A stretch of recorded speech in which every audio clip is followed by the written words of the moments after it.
Bible da ikoi ni yengu matamda nung yung basi ikoi to na tengnay khudam oi na hairagada Jacob na Bethel ko mafam aduda mahak na nung yung laga Ishor na makipulsi na tawiki ba maya maduling sing na nabagidamagta mahak na nung ki aduga Joshua amasuk Israel masasing na syok Jordan turel lalaga promise land sa mamatungda Gilgal ko mafam aduda Ishor na makoy gidamagta tawiki ba amak pamayama do ningsing na nabagidamagta nung yung laga tamba si ekoy na ubo pangi. 1 Samuel chapter 7 verse 12 maduday ko niya mo matanda Israel masasing na Philistine singo mighty mo tiro mo matungda isyo na makoy na may pagpapibiki ba numit adobo matang so pagilingsing na nabagidamak masama susing na lingsing na nabagidamak ta nung yung ki madugi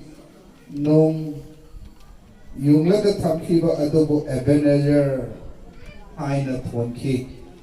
Ebenezer hay bagi artadi nasi paba isyo na ekoy bu loy na birakli hay bagi meaning ni ado na ngasi ekoy kikay kum na zariba ulal kahaw mahal na sumasagi 75 surah pagi Nigsing bagi kumor oy na ato na isyo na magi punsida tawbiki ba anak pamaya madu nigsing laga isyo tagat na nabagi damagta na si nung yung bagi program si ikoy paikat pa pangday masigi damagta ikoy isyo tagat li dunay habusok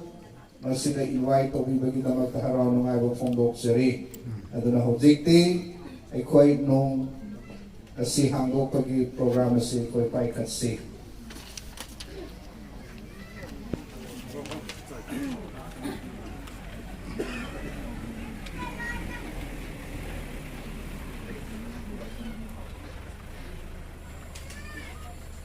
Ado na nga si ay koy kay kum na zariba ulal kahaw mahaki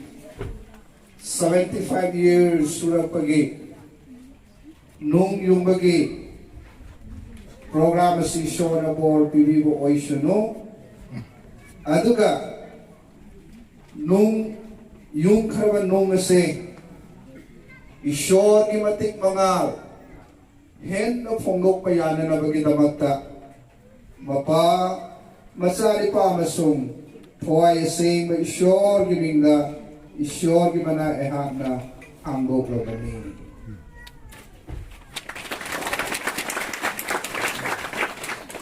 Adunang zikti koy ki kandak na masigi maruan na si pabi na nabalik sigare.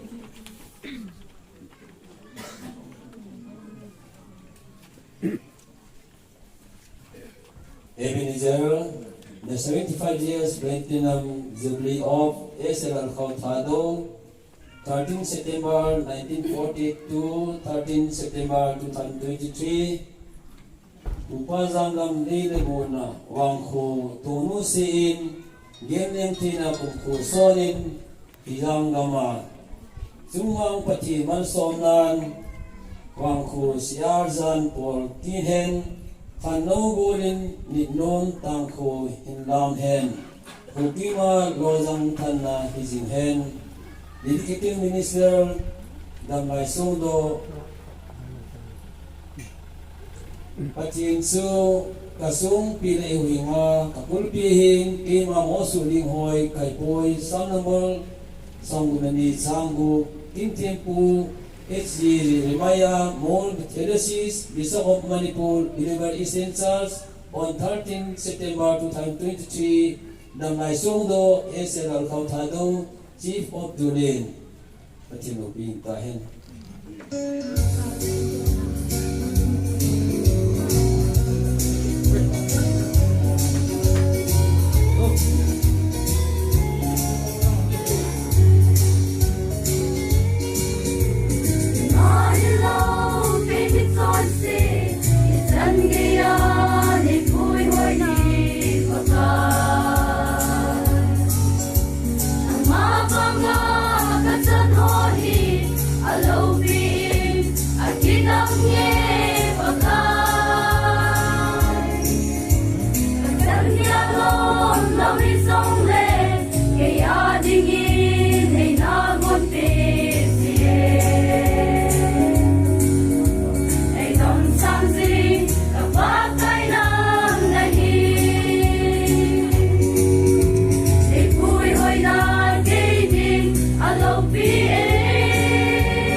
matik mga lathal revelation na po paisyo hay na ngay later na nakapu tagat say nahakinom si thogagi mapana nahakinana akoy kai khom nazari ba po lau khaw thadaw mahakipun sibu nahad for the last 75 years nahak na loy na birat to na ngasip ha ba nahak na singbi ba kita magka ay na ngay later na takit siya pai sure na kinong si thogagi mapana mahakipun sibu na na bor pigay do na haksang thaba pibiki matsama supaya nahak na panghanbiki nahak na mahakipun sida ang patabag kaya to bido na hiram kaya da nahak na bor pibiki nahakinanay koy kay kum na jaribo ozana nakinung siba amasong nahak na makipun sida to wiki ba ang payak maya madu thagat na nabagita makta ngasi mahakat tananing sing manatadana tum dalaka da masama su sing na sunahak na makipun sida ang patabag kaya to wiki duna bor pibiki basing na tutuning sing na nabagita makta mahak na hingay ngay matamda nung nasi yung bapanghan biba sige da magtahay na ngay later na nahaputak say by sure nahakti Ebenezer Shaw na dali nahak na last 75 years nahak na loy na birak pagumna makitong dalaka na punsida si pana na loy na biyo na bor biyo at mga si makatanay ko na sa tagadama program kuding magta nakitaway sing badunay ko girap tayo vive kalila programa sinama si biyo programa sinuna na bor biyo programa sinasarup ya sa kadama na sana na kuding makipunsi na bor biyo haiduna programa si Hova de Geroy mo fa panaki kunta sila sa bani kuding magasay ko ipapapti ki handok piba Nazareth Jesus Christ the giming the sa bani amen Bakit? Ipara kami. Langsing lahat sila tapos. Ito ako na ito. Kaya ito yung sa parang yan. So, ito. Yan ito na. Kapit ko na ito. Yo, ito ito. Nino po. Nino. Nino po kayo. Sila mo, kaya ito nga sila nila. Sila nila, sila nila, kaya sila nila. Asli ang pintua wang sit na yan sila tam yung pintua lehin ko sa siti tumong sa hepat sila. Hindi ko dito ay di biya ito o sila. Kuni sa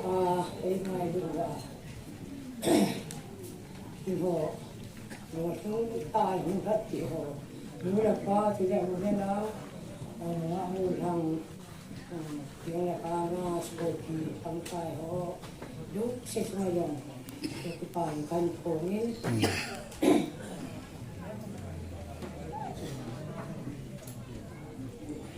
Maaari ini po tayo. Ang sintang tiyatiis.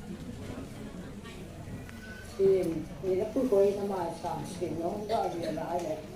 Diyan ko di kasamwal ko yan. Ko yung yung tumit. Ay mo. Hindi yung kita mga silo o silo ko. Kung song spirit. Wah. Ayun po hoya. Kaya mayroon pati đâm khô mà chạm ở độ chia tôi nghĩ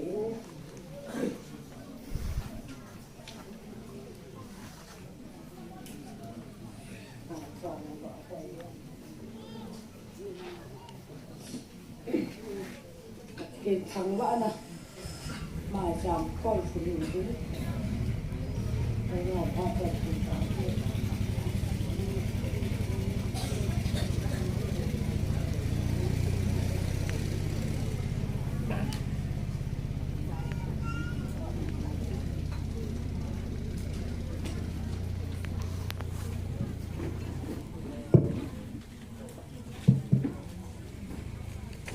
ꯑꯃꯨꯛꯀ ꯍꯟꯅ ꯃꯐꯝ ꯑꯁꯤꯗ ꯇꯤꯟꯕꯤꯔꯤꯕ ꯑꯩꯈꯣꯏꯒꯤ ꯈꯨꯟꯒꯤ ꯅꯤꯡꯊꯧꯁꯤꯡ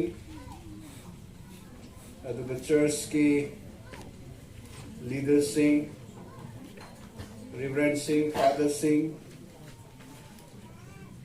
ꯑꯗꯨꯒ ꯃꯐꯝ ꯑꯁꯤꯗ ꯇꯤꯟꯕꯤꯔꯤꯕ ꯑꯩꯒꯤ ꯏꯀꯥꯏ ꯈꯨꯝꯅꯖꯔꯤꯕ ꯑꯍꯜ ꯂꯃꯟ ꯏꯃꯥ ꯏꯕꯦꯜ ꯏꯆꯤꯜ ꯏꯅꯥꯎ ꯈꯨꯗꯤꯡꯃꯛꯀꯤ ꯃꯐꯝꯗ ꯑꯃꯨꯛꯀ ꯍꯟꯅ ꯀꯟꯕꯤꯕ ꯃꯄꯨ ꯄ꯭ꯔꯚꯨ ꯖꯤꯁꯨ ꯈ꯭ꯔꯤꯁꯇꯒꯤ ꯃꯤꯡꯗ ꯁꯂꯥꯝ ꯄꯤꯖꯔꯤ ꯅꯈꯣꯏ ꯈꯨꯗꯤꯡꯃꯛꯀꯤ ꯃꯊꯛꯇꯁꯨ ꯏꯁꯣꯔꯅ ꯕꯣꯔ ꯄꯤꯕꯤꯕ ꯑꯣꯏꯁꯅꯨ ꯑꯩꯍꯥꯛ ꯑꯁꯤ ꯀꯨꯀꯤ ꯂꯣꯟꯁꯤ ꯈꯪꯕ꯭ꯔꯥ ꯍꯥꯏꯔꯒꯁꯨ ꯈꯪꯗꯕ ꯈꯪꯗꯕ꯭ꯔꯥ ꯍꯥꯏꯔꯒꯁꯨ ꯈꯪꯕ ꯅꯣꯏꯅ ꯉꯥꯡꯊꯤꯔꯒꯗꯤ ꯑꯗꯨꯝ ꯈꯪꯒꯅꯤ ꯑꯗꯨꯅ ꯇꯥꯗꯤ ꯇꯥꯏ ꯑꯗꯨ ꯑꯩ ꯉꯥꯡꯕ ꯉꯝꯗꯦ ꯃꯗꯨꯒꯤꯗꯃꯛꯇ ꯌꯥꯝ ꯅꯨꯡꯉꯥꯏꯖꯗꯦ ꯊꯥꯗꯧ ꯀꯨꯀꯤ ꯂꯣꯟ ꯑꯁꯤ ꯍꯦꯟꯅ ꯉꯥꯡꯕ ꯉꯝꯂꯝꯂꯕꯗꯤ ꯍꯦꯟꯅ ꯅꯨꯡꯉꯥꯏꯒꯗꯕꯅꯤ ꯑꯗꯨꯅ ꯈꯪꯗꯕ ꯃꯤ ꯂꯩꯔꯒꯁꯨ ꯃꯌꯥꯝꯅ ꯉꯥꯛꯄꯤꯕ ꯇꯥꯔꯦ ꯊꯥꯏꯅ ꯃꯃꯥꯡꯉꯩꯗ ꯑꯩꯈꯣꯏ ꯑꯣꯖꯥ ꯄ꯭ꯔꯤꯝ ꯅꯣꯏ ꯈꯪꯉꯝꯒꯅꯤ ꯔꯤꯚꯔꯦꯟ ꯄ꯭ꯔꯤꯝ ꯋꯥꯏꯐꯩꯒꯤ ꯌꯨꯝꯗ ꯍꯧꯖꯤꯛ ꯍꯧꯖꯤꯛ KBCꯒꯤ ꯆꯔꯆꯇ ꯄꯥꯁꯇꯔ ꯑꯣꯏꯔ ꯂꯩꯌꯦ ꯀꯥꯏꯀꯝ ꯆꯣꯡꯂꯣꯏ ꯍꯥꯏꯗꯨꯅ ꯃꯥꯁꯤ ꯃꯩꯇꯩꯂꯣꯟ ꯐꯖꯅ ꯈꯪꯗꯕꯅꯤ ꯃꯥꯅ ꯉꯥꯡꯕ ꯃꯩꯇꯩꯂꯣꯟꯁꯤꯡꯁꯤꯁꯨ ꯑꯗꯨꯝ ꯐꯥꯒꯤ ꯍꯦꯛ ꯍꯦꯛ ꯇꯥꯕꯅꯤ ꯑꯗꯨꯒ ꯑꯩꯈꯣꯏꯒꯤ ꯒꯦꯅꯥ ꯋꯥꯏꯐꯩ ꯍꯥꯏꯗꯨꯅ ꯑꯣꯖꯥ ꯑꯃꯁꯨ ꯂꯩꯌꯦ ꯑꯗꯨꯒ ꯑꯩꯈꯣই ꯃꯇꯝ ꯑꯗꯨꯗ ꯃꯤꯁ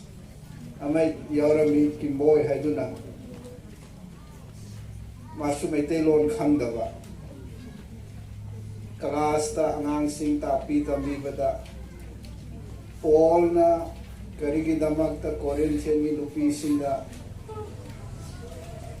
ꯇꯨꯄꯤ ꯎꯞꯀꯅꯨ ꯍꯥꯏꯕ꯭ꯔꯥ ꯍꯥꯏꯅ ꯍꯥꯏꯌꯦ ꯀꯣꯛ ꯈꯨꯝꯒꯅꯨ ꯍꯥꯏꯕꯗꯣ ꯃꯥ ꯍꯥꯏꯕ ꯍꯩꯇꯕꯒꯤꯀꯣ ꯇꯨꯄꯤ ꯍꯥꯞꯀꯅꯨ ꯑꯗꯨꯒ ꯃꯇꯝ ꯑꯗꯨꯗ ꯑꯩꯈꯣꯏꯒꯤ ꯑꯦꯃꯤ ꯁ꯭ꯇꯨꯗꯦꯟꯠꯁꯤꯡꯁꯨ ꯃꯌꯥꯝ ꯂꯩ ꯑꯩꯈꯣꯏꯒꯤ ꯔꯛꯇ ꯑꯦꯃꯤ ꯁ꯭ꯇꯨꯗꯦꯟꯠꯁꯤꯡꯅ ꯀꯔꯤ ꯍꯥꯏꯕꯒꯦ ꯍꯥꯏꯕ ꯃꯇꯝꯗ ꯑꯣꯖꯥ ꯀꯥꯏꯀꯝꯒꯤ ꯆꯣꯡꯂꯣꯏ ꯀꯝꯀꯥꯟ ꯆꯣꯡꯂꯣꯏꯒꯤ ꯃꯩꯇꯩꯂꯣꯟ ꯒꯦꯅꯥ ꯋꯥꯏꯐꯩꯒꯤ ꯃꯩꯇꯩꯂꯣꯟ ꯀꯤꯝꯕꯣꯏꯒꯤ ꯃꯩꯇꯩꯂꯣꯟꯗꯤ ꯑꯩꯈꯣꯏ ꯌꯥꯝ ꯚꯥꯞ ꯇꯥꯏ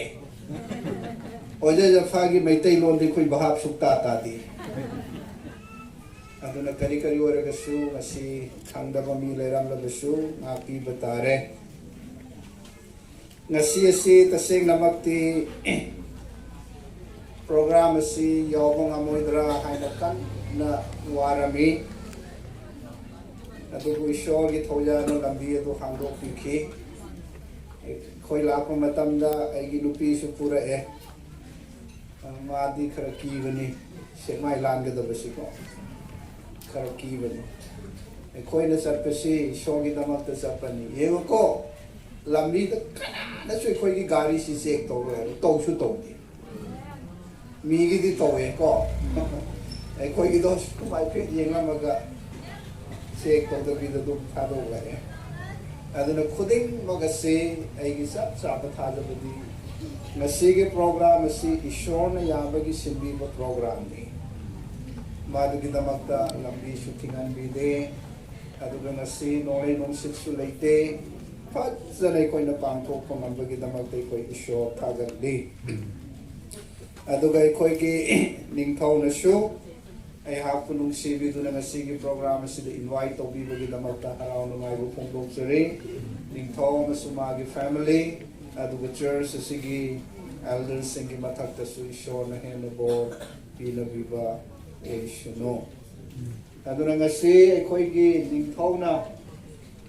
Masagi sahi 75 years Shurapagi Ishor Thagatpagi Nung Yumbagi program ase Ishor na yabi bagi damakta nasi pangthok pamambagi damakta koi Ishor Thagat si Adra mada ada damlai shongdo ayiko damlai hai ba si noi lon le koi lon dum wan re hingli ngai hai ba ma le ko hingli ngai da yung ba nung hai ba ni Bible da ai khoi ne yeng ma matam da ngasa ai na su panjare Bethel ko ba mafam adu da Jacob na madu da potha du da leiri ngai matam adu da vision ukhi sargadut sing na mathak makha chatpasi mahang na ukhe hairi mo mafam asidi ishor leiba mafam ni ishor na loina bi mafam ni matubo ningsing na nabagidamakta nung yungge haydo na mahak na nung yungki madugi mafamadu po Bethel kauki aduga Jacob na isyo da wasak lami isyo nang na ay buloy na bibagidamakta ay na nang na ay bu blessing maya mamapibibagidamagta ay na siyo ay gi angam mo ko naraga pipang topat tait singado ay pigani ay na Jacob na wasak hibang mapamni maru na Jacob na so nung ado yung ki karikita magta yung bano haragadi isyo na mangonda uhan bikiba isyo na magipunsi da tawbi kiba tabak maya mado kauda na ningsing na nabagita magta mahak na nung yung ki mahak kakta na ningsing na nabagita magta nate tung dalapa matsa masusing generation sing na so nung nadu uray haraga isyor ki matik mga aladu tagat na nabagita magta nung adu yung ki adu ka Israel masasing na Ezekiel ki thokla aga promised land kanan gilam adu sang labang matungga makoy na ahan magken saki mamapamasi Gilgal ni Gilgal ko mamapamaduda layri ngay matamaduda Joshua na nung yung ba asi ay koy na ubo pangi isyo na makoy mo angat pamong da Egypt tagi loy na virat to na Red Sea hay ba mapamadubo angat pamong maong da lanhan kiba todo isyor gi angat pa panggal sakti sing isyo na makoy da tawbi kiba maya mado kauda na ningsing na nabagita magta nung ado yung ki habasi ay koy na ubo pangi Joshua chapter 4 verse 1 to 8 ado da ado ka Samuel na so Israel masasing na Philistine singalan sok na ki Philistine singasibo mighty na matungda isyo na anak pumongda makoy na may pakwa PBK victory do PBK madugi isyo ki anak pa victory do ningsing na nabagida magta Samuel na nung ado yung ki tsara man nung ama yung ki ado ka madugi nung ado Ebenezer hay na mamington ki Ebenezer hay ba di isyon na hojik paba ay koy buloy na bira li hay bagi meaning ni aduga atopa amada na the stone of hellfire pangbi bagi nungjaw hay ragasuk anay Ebenezer hay kasi aduna Samuel na so nung yung basi ay koy na ubo pangi aduna Israel masasing na nung yung bagi mo ruoy ba maram karalay ka ngasi ningtaw na yunong yung masiso maram mamalay bagi damat yung ba oram gani maram like ta na din nung yung ba oram Bible na ay ko na yung matam na Israel masasing na nung yung bagi maruoy ba maram karalay ahan ba maram matudik ka rin no haragati to remember what God had done for them before. Isyon na makoy gipunsi na tawgi kiba ang patabak maya blessing maya mado kauda na ningsing na nabagita magta nung yung kiyay makoy gi generation kat tagi nataba tungda lakadaba macha masusingnasu nung adu uraga o ishona aikoi ki ipa ipusing na ninglamba ishora duna aikoi ki ipa ipusing bu bor pirami ang pathabag torami ishor na makoi matam khudimag taloy na birami habese nung adu uraga ningsing na nabagi damakta nung adu yung ki habese aikoi na ubo pangi aduga makoi na ishor ki angak pasing adu ningsing laga makoy ki thajaba makoy ki faith asi hena kalkhat na nabagi damakta nung yung oirami ay basi ikoy na ubo pang adula ani shuwa makoy na nung yung bagi maramdi makoy ki thajaba faith asi hena mapung phana nabagi damakta kalkhat na nabagi damakta nung yung ba adu oirami aduga ahum subada Israel masasing na nung yung maging maramdi makoy na yung lima nung adu uraga tung dalapa generation matsa masusing na nung adu uraga ato ka isyo na Israel masasing na tao kiba waring sing adu makoy taraga ningsing laga isyo ki maramdahin na makoy na kangle haraga makoy ki punsi si hen na isyo da pisil na nabagi damakta yung manong oirami.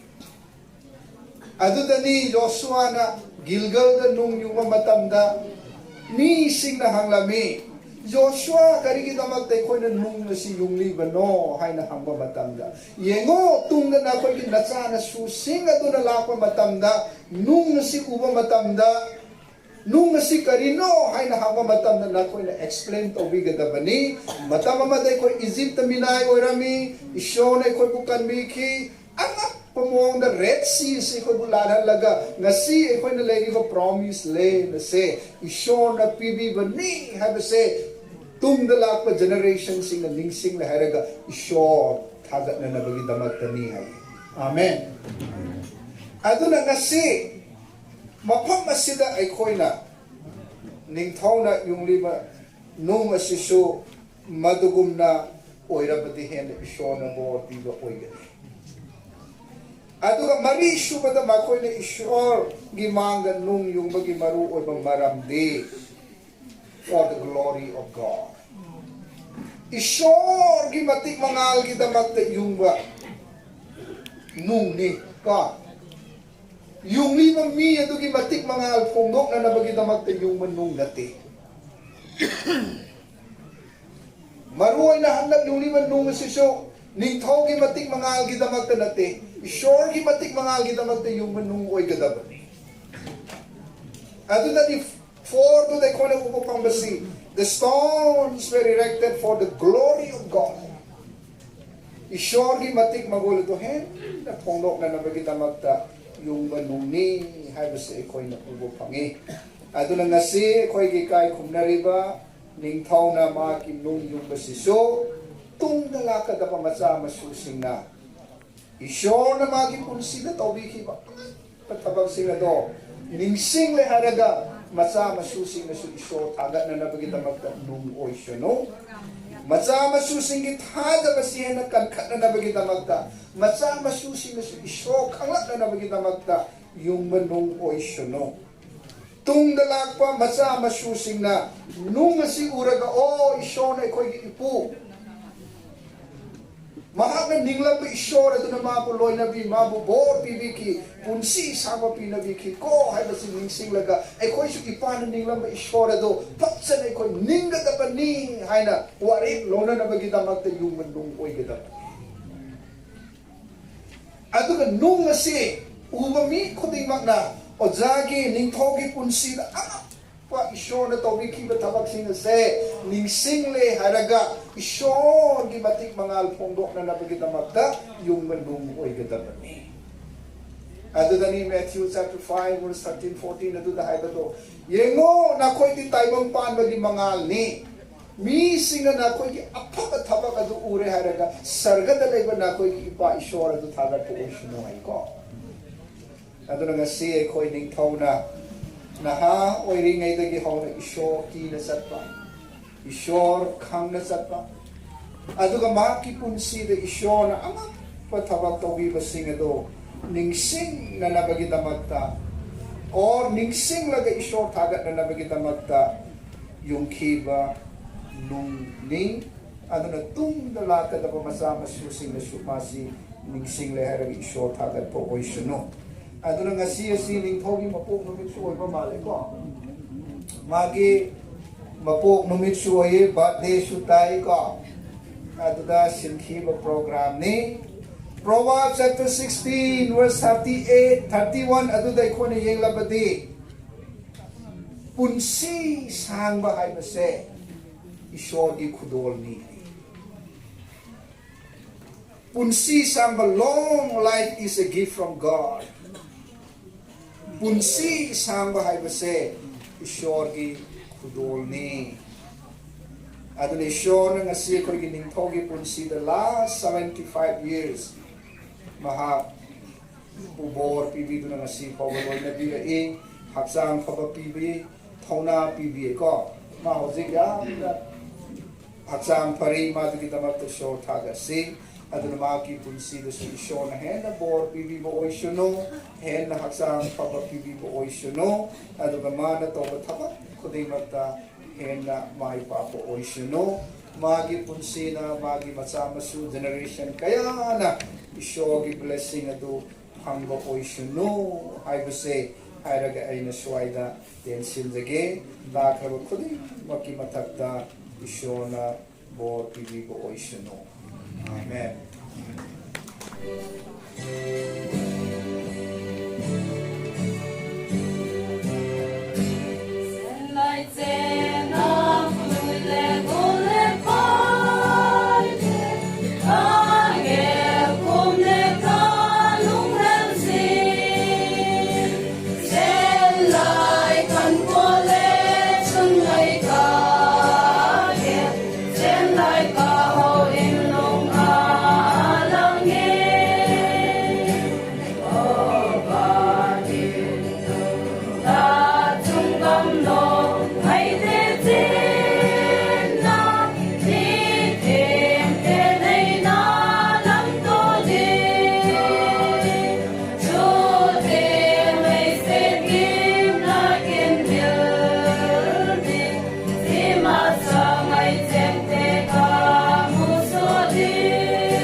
Chalo walwele se Ramchom saman bai na sangtam piyamin Bisa na Manipur kam subayong. Bisa sinin kitar kemat. Dona gantam pila a. Tuli ko a salamuna. Kaya pila pudol.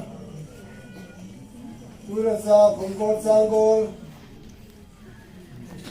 Ito na lamchong sa mga lumayala. Pungi khom. Bahang sanin pakana sanibin. Tula lamchong sa mga lumayala pungi khom. Tula pati na po na lang. So bigala para doon sila 1,000 na. Kipatrukan phonin na wala yung pagkakulukan sa wali.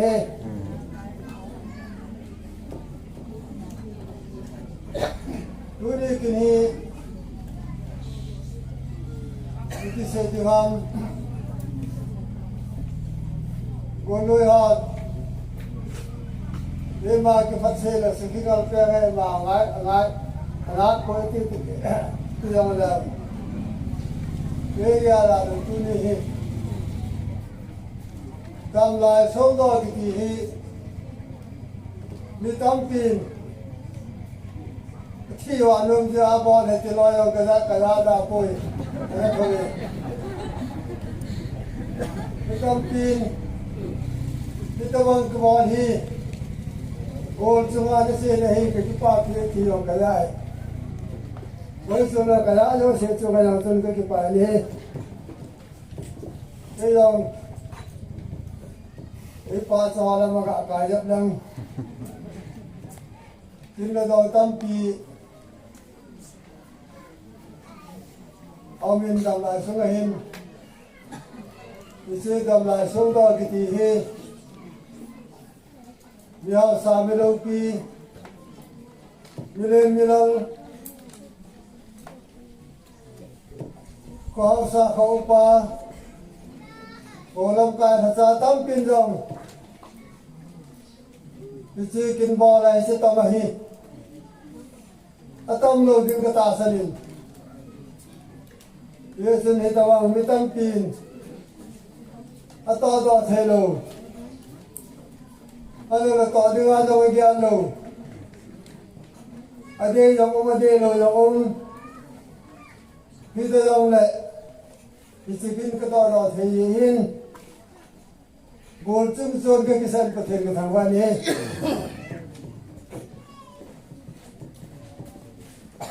durinte ko chen da na tham tha ga sei lang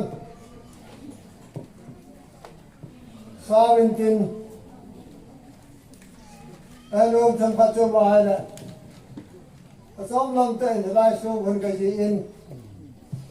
yo te la sim thi he Hãy subscribe cho kênh Ghiền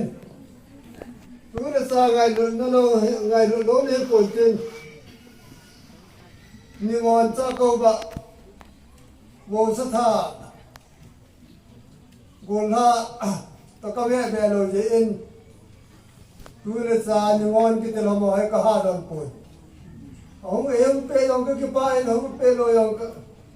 lỡ cứ là cái máy có mua nôm tê này cái nếu mua họ thì tiền lại cái mình cái bao bì của mua cái giò họ thì tiền là bạc cài nó cho họ thì tiền là cái họ sạch sạch bì họ thì chắc nghĩ ông rồi là mình bì đâu cho cả ngày cho quay cái gì không hề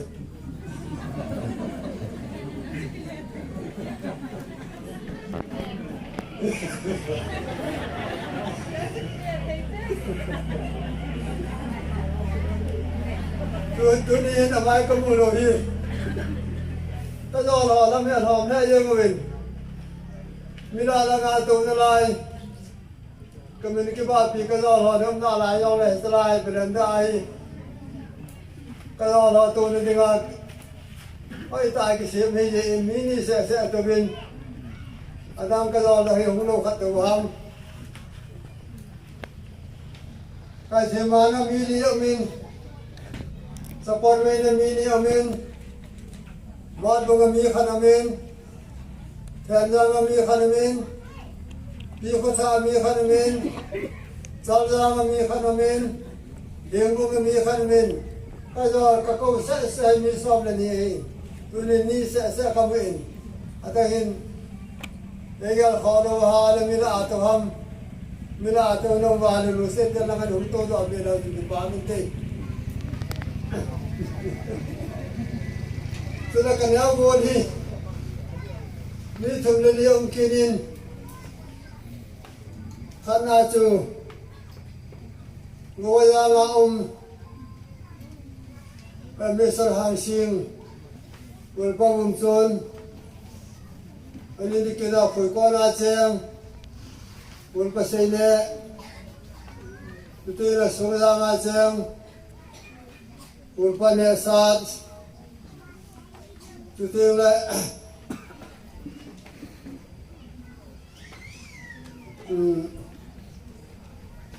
tua na ga na wal pa lamang Nili hi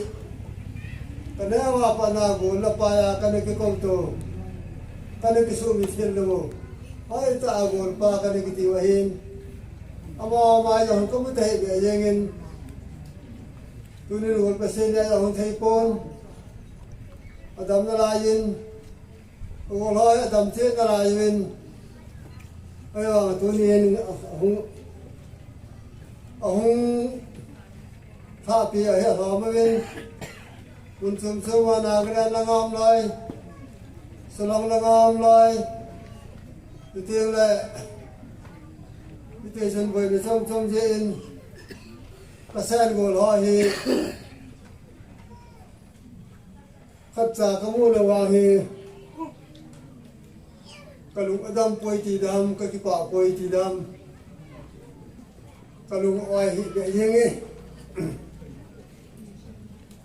Ani ni kinin kasetan kazalo no hi kakama kakoloi tutuna la kha kapiloi ita hi kakol si hin ai wa kazalo lam ho no hi hong na sam la yo bin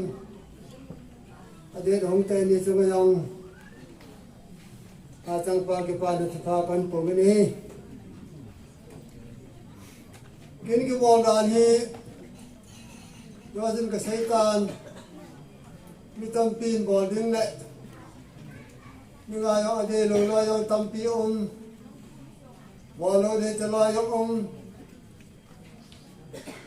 no bol ki pa be sa yeng chalo yo kita hi ngai da chom kin hai in bây giờ thế này kinh cái bò này cùng xóm sinh là cùng sung bắt thêm nó quy cái sẵn na cái số miền thế rồi tắm pi sao mình ai này sao chứ làm tin không muốn cho hình xây dựng cùng cái tiền cái đó là xây dựng vài lại bị lần ta là ngày không tôi dọn dẹp không con ra mà cái thêm mà nào hồi lại ya sumon mình lại dòng hồi lại dòng đấy cái đó là không biết được phát triển nó mà lại cái lần đó tôi nó không hiểu nữa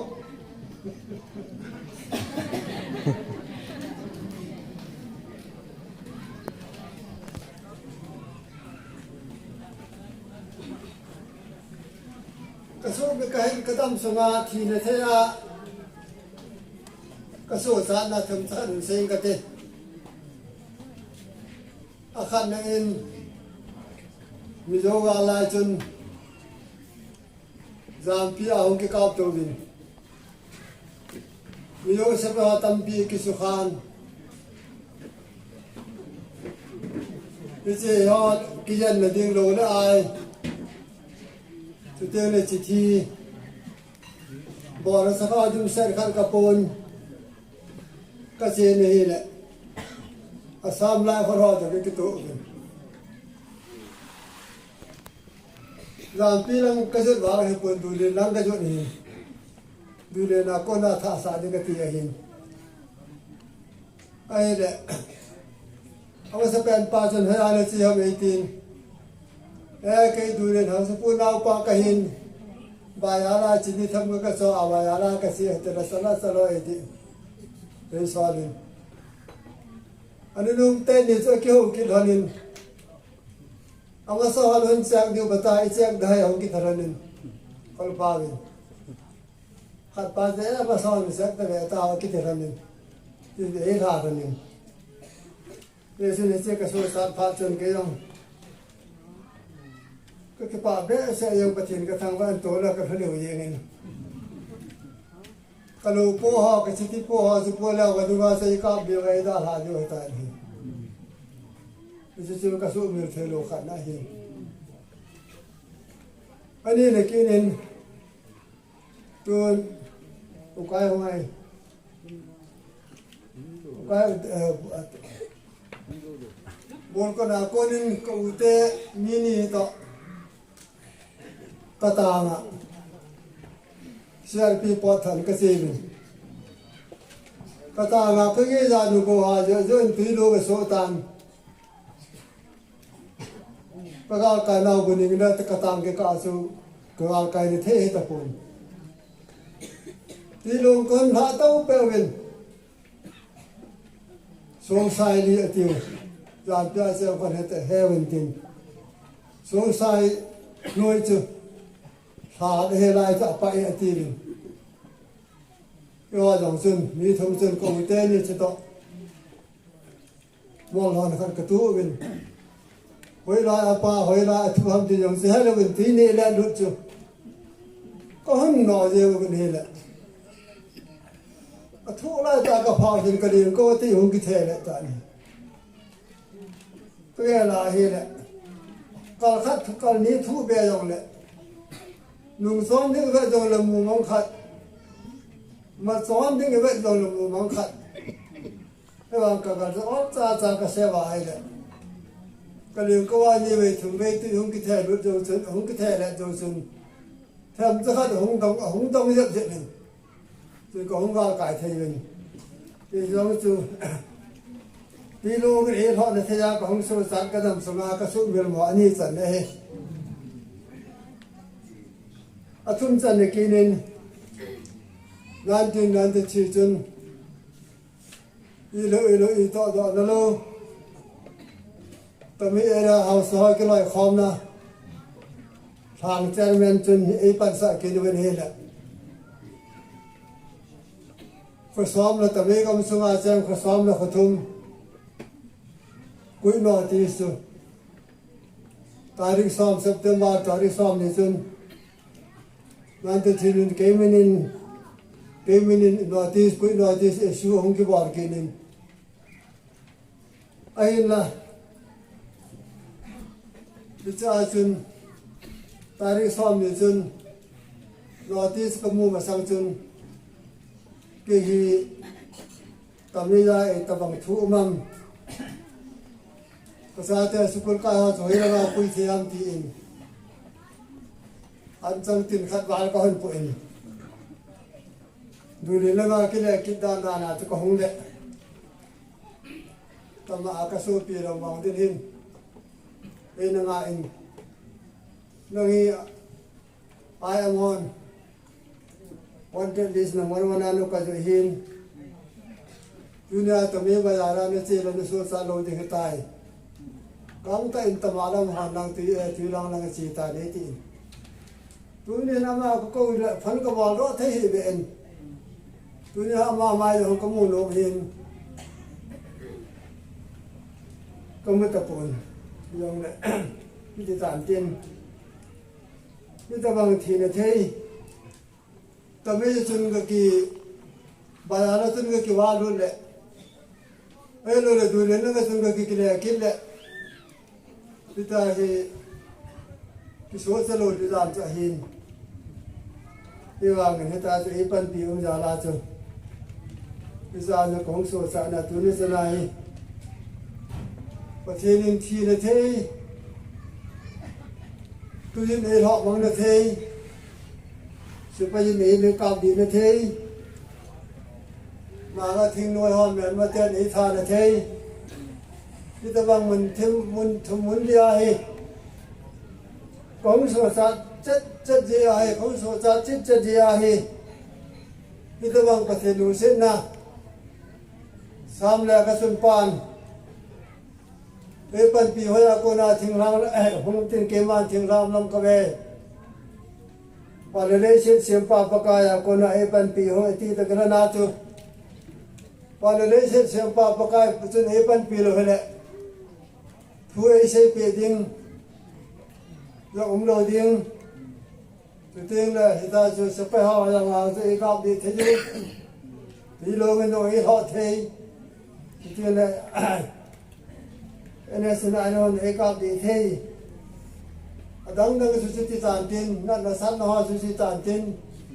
ti ne se mo nga kadam su nga ka so sa na ki so ai ka ga la ai le ni khat be so ke se do han lang ulu na wa du to la gol ha sat pi pa ka ha sa ho ti la dang dang cô thấy ulu na ke ko han lang cái chân ra lại tôi nói đầm lại xuống đó các bọn này thì cái xe đó anh thì ai chơi các bọn này có thể thắng quen lắm thì chúng nó làm tốt cho mà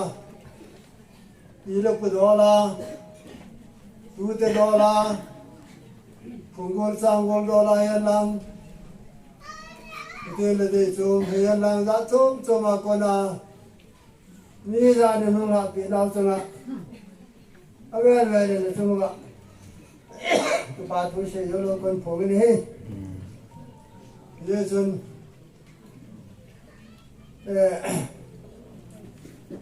chúng ta bằng, có thể là không có, có cái là sắp đặt bên nên mình cũng khó xem đàn xem này tôi ai đấy, là hoàn toàn do tiêu ấn sa cho hình, thì nếu con hình cái mai những chuyện như trong sa bộ cái này tai, ở thì cái đó nên kum sao ko dam đi kia lang kum zakat dam đi kia là bắt henin iti phana hung to iti chung ke pon kum sao get chất trong sự eko hi dan tin kum sao ko eko hi dan tin là kum sao get hin ka no eko de ke pon bắt hen get chap sa ni ko chui ta hung rong ding ke pon ji chun tu ni hin ko ka ga lai le cái gì cái xe này là có cái là tập ba được cặp xương đủ ra chưa chú này adam thế ra đâu cùng sắm hết một cái gì ta thì cái lại là có thể nên cùng sắm có cái em mua sao không là cùng sắm vào bốc cái này tàn cùng sắm vào gì mà lâu cả không không được tàn và cái ngày tuổi ấy đấy bây giờ cái họ mình phải chăm dùng rồi ra hi ngồi kiếm đứng hi tại cái đó nào chứ chú này giờ là gôn udah nào itu là khẩu là có sát chân pi có cái là cho họ chú này ngày lúc ra trốn trốn chia quân cổ khóm đi về thì thế thì cái làm chân cái dòng làm cho mình để không pi dòng mình tin để không pi rồi dòng mình tin cái dòng này ngày lúc gia đình rồi có bộ hỏi yên lắm thì tiền là có xe bộ hỏi xong lại ngày lúc đó thiên pi nếu ta sợ và để những cái tiền thì do từ sự miệt ra từ mình có độ thì vô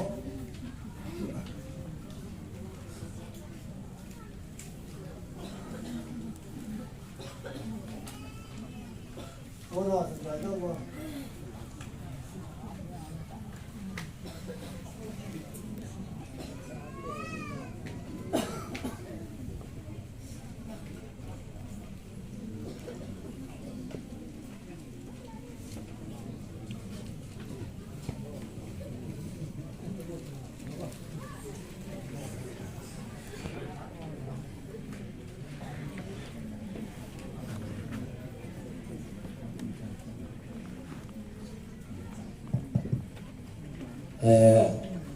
so piong kal so ho asal hesa tung zuin to na ki wong ho su house lam jong le tin ho lam kai ho jong le no ding tu no mun cha chu ki phalam no wa ning tu pe di ven tem na taw na khan ni bo to on la yin na sang lang zong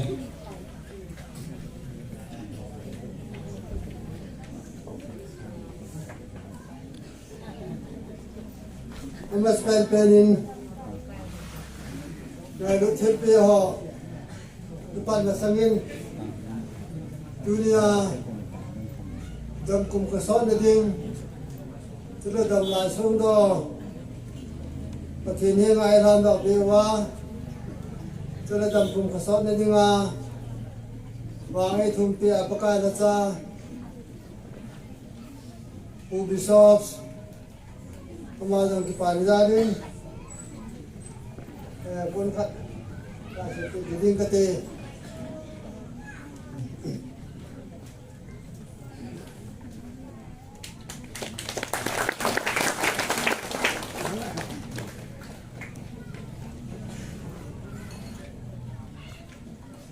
अबानिन दुरंते कपुंगोल अवाही Now the private ben to get on it. Go Pavan said to do with a Kumianum can he Kodagan Gomlesit Mapuna Hausa Kiti Minikon Poetan. This is Sunga Kasan go hot in the Tantin. Kanaya with Tilang Pang to the Tantin, Kaki. Pangmol phaya ka chen la je mi hon pangmol phai te ai ti wen thing kang phaya ka chen la je thing kang phai te ai ti kin wen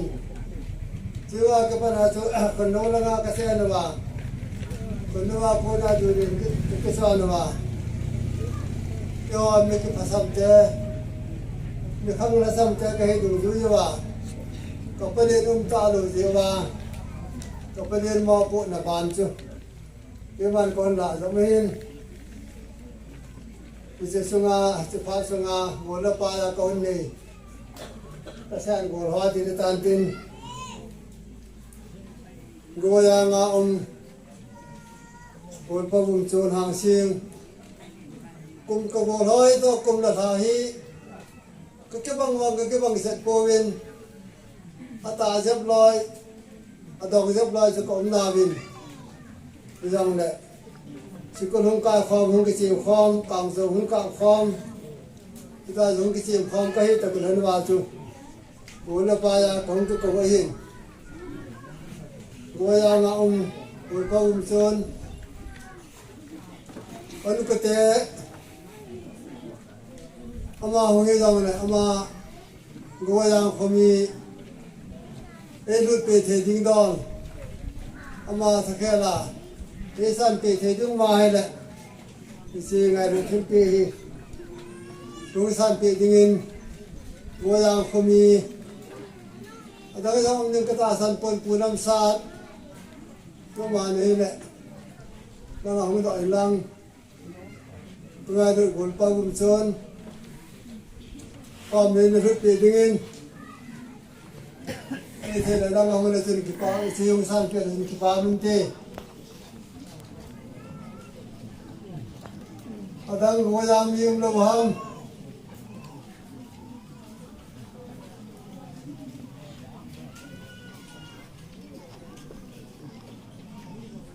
Cái pino hôm nay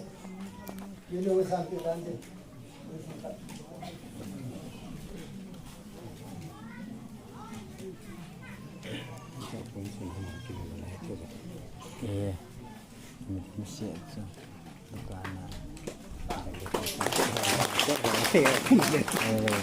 Awan kinin phơi na chang phơi pa sei ne hang sing ma jang hung tai ka ti he hung yo pon to na sa pa homen si ga le chen pi he ma ka le hung san pi le ki pa min te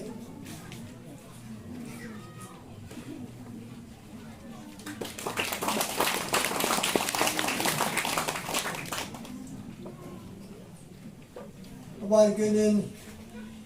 Sudah ngaceng berpani asat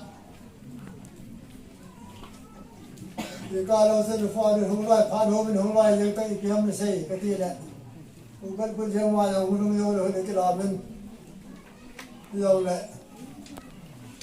ama gà thực tế thế điên mà các gà thực tế thế điên cũng nó nói ngoài đấy chúng ta biết là chân phát âm cái gì số rằng ông nội lại phải tạo tin apa ni tu hin Nagaland amin gol palamang wad bunga am hin tu hin Nagaland am amin tu hin rồi wad bunga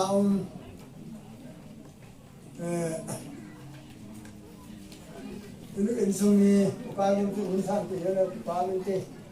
ma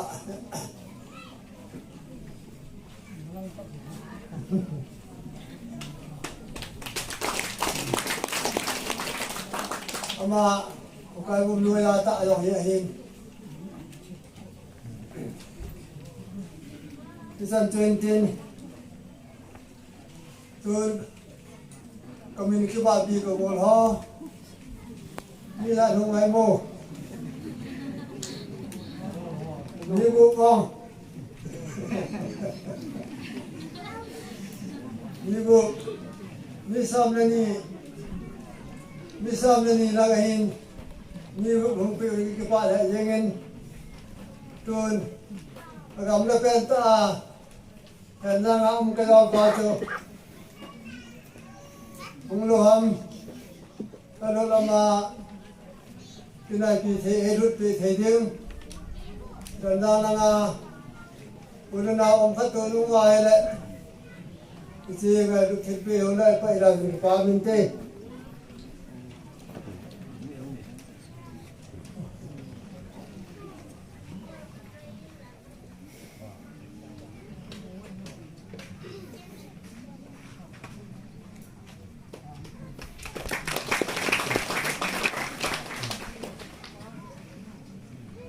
ban kirin yang bunga om kadapa pulal khom kibgen yang bung hunglo hai mo hunglo la ka pai te di ran nang ama takinai yang bung khomi isungai le thilpe e lutpe the ding mi ma hai le na hung pe da siang san pe da bi pa min te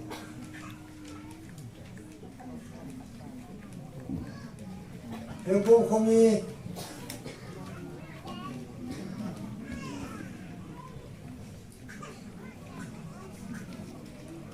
ông lo là phải từ từ ra ba nên mót bunga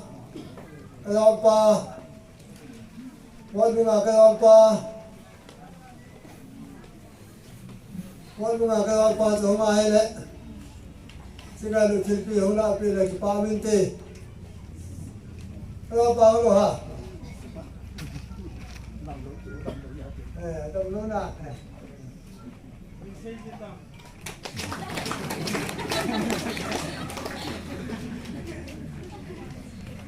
quân vai kinh samjanga kelapa community ba thì sẽ lắng hồn tàu thì không kịp gen mà hết lâu làm những cái bạn là tiếng là cái tàu hết lâu rồi ôi trời trời kia hỏi thế nào cái mà là không ba là pi có thằng apa rồi mo các ông chị áo tàu mai là ba chỗ rồi mo ayat lo tematan sama mobil saya bila lana ko ya mà là không rồi hiện tin katin apa nên cái gì mà na ayat lo cumi lo me tijiana cái đó ba là không bị sao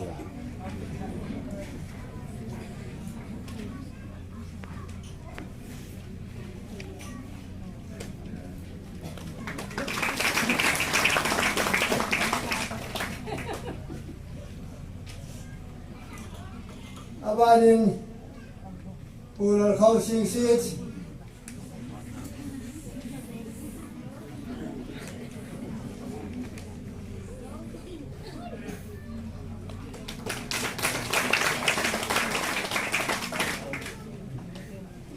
apa nak kasih na pulau kau sang loi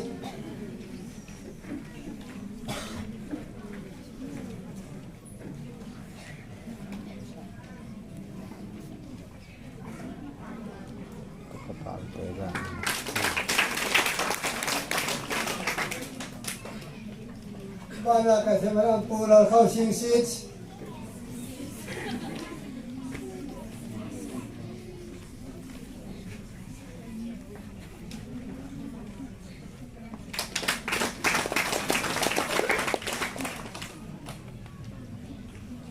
Mana seperti mana kenapa kau kian?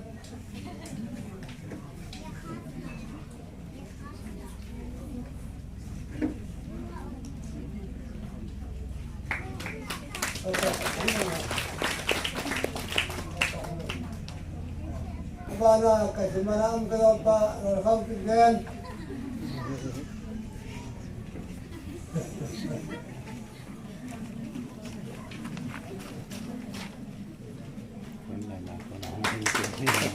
Ahin jangan lupa.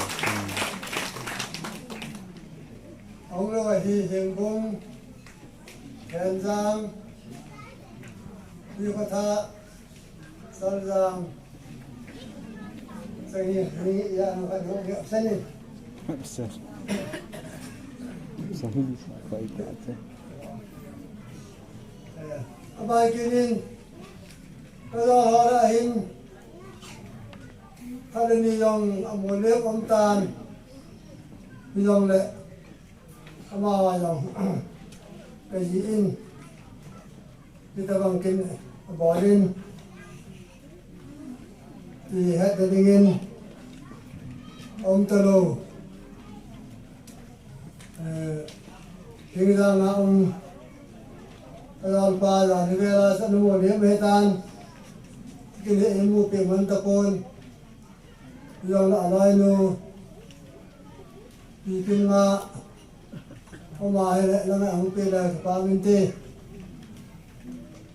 bikin ma sang loi kheng sang hu lo hai mo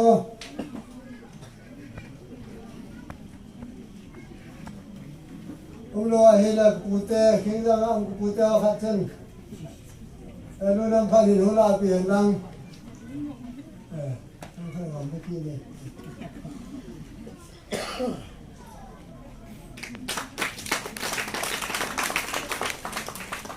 Baik ini kampung piang kenapa ini bersama si insun ayah kesimihin kalau nupi dalam hauki omah dalam hauki lagi paminte di dalam hauki dulu hai mo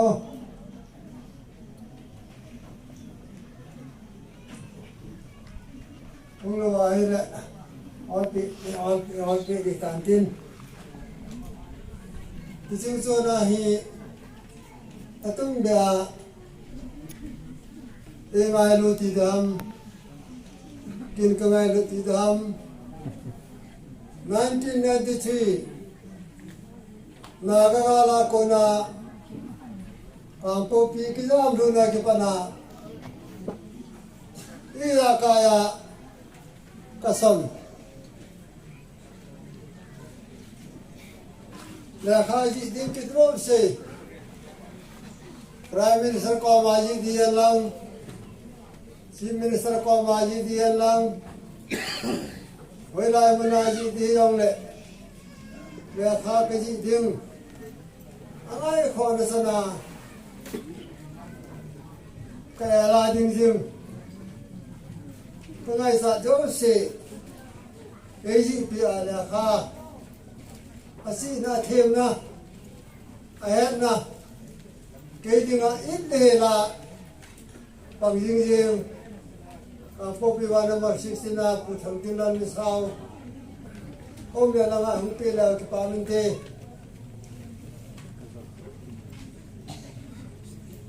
Begitu mau. Yo ai mo pu thang tin lan mi sao ke hi ya ke se lan ta ke phat se di lan ke 1960 ko ma ju Langme high school Langme ME school hi class 2 ka kai hi Manipuri ni se a naga se pe ho to ki to le abang le ngi phe be le abang le cái xe này lệ cái tai cái gì ngắm ta à cái lá phiêu cho par kha cái bol là cái hay ta ấy là ngày xe cái phát xe vào mà tu ni sana GCS oding với lại những cái dòng lệ thì ta bằng cái sân sát pa và cái sân cái thọ lại có những cái gì thế nào chúng ta là có những cái thọ thế nào hóa dòng hi thì chỉ ở buổi sáng tiên lần mới sao vào cuốn này ama gì hỏi cái mẹ chị à cái chín pha à cái gol tu à tu đi chơi tu sang lại bằng lệ tu sang lại bằng lệ tên phan thì cái gol tu à nhiều bao cái experience dua hi DC ko ngai dio chief minister ki te ko ma la kha ji dingai ve se ki pa se la pa ma ka san lo tai kala tu pa chen ni da lam ta hi ye je ni choya ko na te la e lam ka hi la chi wo e po thang ti lan mi sa sa ne na ga gala grouping ki sem ding ya lang rasan thum di ya lang leser ki de na ipi nang tu helai ga kam ki so ni sel ni no yen lang ting le di si ai jo chim ni sara la kha ji ding yo se ama hin e ki tho pia ama hin e ji pia ki sa na ka pha an ama he na yo se ju atam zo kan ki chin pha an tu lai ke yo zo ni han le kha la ka sim po ti Vaya la sapa wa ke sa ji the la ji ha yo ke dang ta ho ni ji wa ya je ka ga ke pha che we ma e pha che yo kam ho ni ni so yin ma ho la ka ti hen ko hen ya ma ho lo na the pe ju ke san tin ke ma tan tin Setan pathet panpi kasan na kasu ngir se holang kon setan tutil na hiti chun tutil yang setan no hi dulen ta hi nihan migration ti hi na mabin mun ti na ko mi se nga chin her sa ko na lu se gam ko na manipur ko na mun thuma ki sa hetan ta ba ma hi ka sen na thu yo hi Ichen na ahi ilanam khat ikidara a misai ga mayong dulin te ilanam khat indenta kom na ayong tiwai pangayong ilanam khat indenta dila wai phila ayong ilanam khat indenta itahi adu pau tho he kai thin man mon lu se do phit ma se ma hin adu pau ka tho hin ada hi pai phi pau tho loi kon pau tho loi si pau tho loi hi ka dim se na ta ni len ki ko kin do to poi tin yang le ko jan da le ko phung quy da le thang ta ka se hin ki se hin ai adang tam pi se yo to poi tin se kin to do se di ma min gele sumla pa yo ha ni la chikin ya bol ham ti khat to yo min ting sumla pa ni mana bol de le are to la activa second hand khat ba jo lo pa si chikin ko bol de ham e bol do si e ko ni ye hin pathin ha na so ma pathin sumla pa ho yo hi e ki copy ya la so ka bol yo bo ni cái này là cái bọn khách sạn bồi thì có thể thằng hoa tới cái lom nó cả sự đó nó đi thế xin du lên thế ra nó phải nói theo sự khách sạn bằng nó thì nó không phải gì cái bọn này thì ngay du lên bây giờ ra nó phải làm thế nào khách sạn cái bọn này thì quan tin du lên thế ra nó phải nói tin đâu ya khách sạn cái bọn này thì quan tin Pathin apan ja pathin besum ki khop ja ka ba do ai pathin thai wan men ti sa hin ti sa hin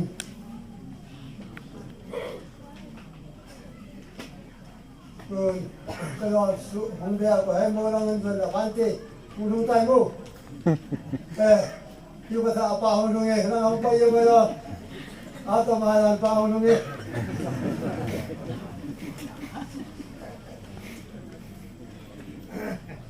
ghi bỏ báo đấy ngày đó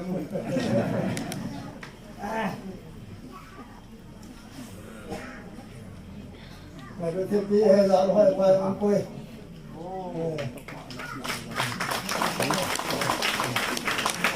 ta tự ngọc suy à tự kiện ta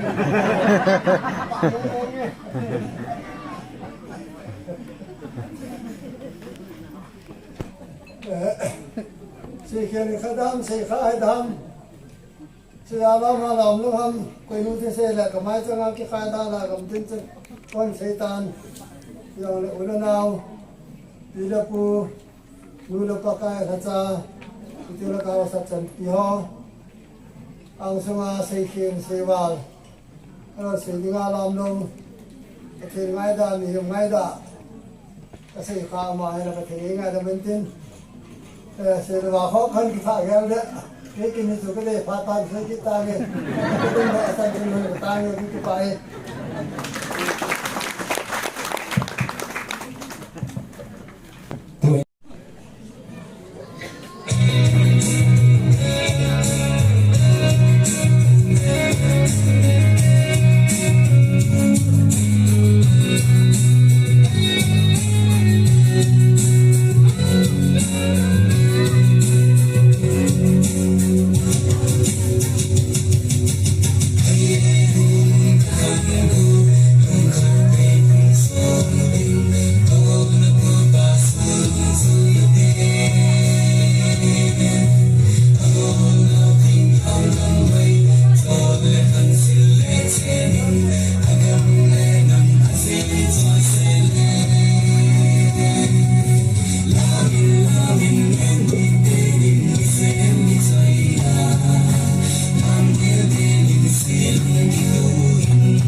Khơi mèam lên cất sĩ so bị quay cùng là bộ ổn na Atu kama from Basida Timbiri Church Leader Singh, Reverend Singh, Father Singh, Pastor Singh. Kama from Basida Timbiri ba imai bel kuding magna akhoi isai gi thamoi nongda ningthol gi damak te khoi prarthna tawsi hena ishona haksang pawa bibina na ba aduga pumsi sangba aduga macha amasu kaya gi generation ubo phangna labagi damak te khoi prarthna tawsi aduga ngasi imungna maisam senbi basigi damak aduga mayam gi offering asigi damak tasu khoi prarthna tawsi aina khonthok na ishona haijage matik mangal na thallaba leisem mapu ipaisho miyoi bai khoi ki punsi asi nahaki mitam loraga sembi ki ba punsi nasi ko ni hingli ba punsi sisu nahak nai khoi da pibi ki ba punsi ni madu ki damak ta haina ngai leitana nahak puthagat se nahaki nanai ko ki pul khaham Dolen gining thau ma ki punsi basu for the last 75 years nahanaloy na birot to na ngasi pau bisimbiri madu kita magta haini ngai leitan thagat su magi punsi gi aka kum khuding magta nahanaloy na bito na nasi mahaki punsi the 75 years su bagi tolan pang thopong am hanbi masi kita magta su haini ngai leitan thagat su aduga nahak na ngasi ano ba punsi ano ba sahi ano ba numit amamok mahaki punsi da hapsin bi bagida magtahay na ngay layta na tagat sa panay paisyo nahak na last 75 years na naloy na birak pagom na lakad ang matandasyo na naigi punsi sinahak na loy na biyo nahak na sing biyo por biyo hadira nahaki kuta si Nazari magi punsi gi akakum kuning magta nahak na loy na biyo na ngak sing biyo paisyo patabalay na lay thong kaya da ginahak na ngak sing biyo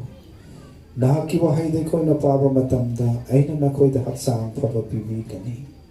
anayek lay hanbiroy lay na lay thong kuning mak na koy gipunsi da gilotog pi kani ay na nakoy da punsi sang wa pinabigan ni agalaki wasat ado nahaki nanay mahaki punsi da thonghan biyo ay da ni sa pani paisyo naki mai thong ado maki matat matam lay bakibig tangan do oisyo no magi tonggi punsi ka kuding magtan lahat na loy na biyo paisyo haksang pabapi biyo punsi sang bapi na biyo ato ka matsa masuki generation kaya ubo panghan biyo ay doon na nakikutasin na sila paisyo nahak na punsi sang bapi na biyo nakiwahay day ko na pabamatamda na ko'y na ay ki aning bagi matong inasa lapati na ko'y nagdanamasyan mapunsi dahing lapati ay napunsi sang bapi na bigani hay banaki wasat ato nanay ni punsi si ditunghan biyo hay doon na sa kami paisyo maginupi ang sin masusin nakikutasin na sari na makoy basubo biyo hay doon na sa kami maruway na nanay ha makipunsi the board pisri nahaki blessing ado magi matata laibo oisyo nahaki may thong ado magi matata mata laibo kibig tangambo oisyo paisyo Abraham dan ha na Isaac da Jacob da pibiba blessing ado nanay gipunsi dan ha na board pibiyo hay do na isa bani ado ga imong na sina nahaputagat sa buoy na siyang liba may sa masigi sentran ito gamaya nakalag liba may sa masinahaki kutusin na jari baru ay napilag liba kuding makimatak na bo pibiyo ato ka pilag liba frame na sinaki matik mga nakining tong liba ki dabak decision na biyo ay doon na kan bibo wapu na Hazrat Jesus Christ tikinig tani sa pani amen so na napuloy na devotion ka Ayan from say, ano na, ako'y imong naso ning tao, ano so, ning tao nabi imada, short hagat pagi oy na, kay kung nag-oy na, kudol na sa ama pinangi, so nalik pinanabaling siya.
Sim.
lo ping a zo se te ping chen ping